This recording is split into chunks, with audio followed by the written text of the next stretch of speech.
იცი რომელია ყველაზე ძველი ქართული საფეხბურთო კლუბი? ამ ვიდეოში მოგიყვები ყველაზე ძველ ქართულ გუნდებზე, რომლებიც დღემდე არსებობენ. ხაშურის ივერია.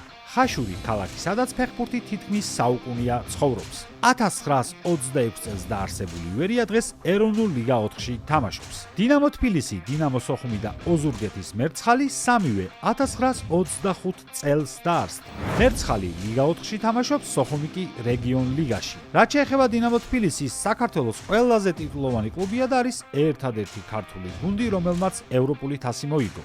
ლანჩხუთის გურია, ლანჩხუთელებმა დაასწრეს მეზობელ ოზურგეთს და გუნდი ერთი წლით ადრე 1924 წელს დაარსეს. გურია ამჟამად ეროვნულ ლიგა 4-ში თამაშობს. დინამო ბათუმი 1923 წელს დაარსებული გუნდი წლების განმავლობაში ჩრდილში იყო. თუმცა დღეს ქართული ფეხბურთის ერთ-ერთი მთავარი ძალაა. ოდიში 1919 ამ სახელით ეროვნულ ლიგა 3-ში თამაშობს გუნდი ქალაქ ზუგდიდიდან, რომელიც 1919 წელს დაარსდა.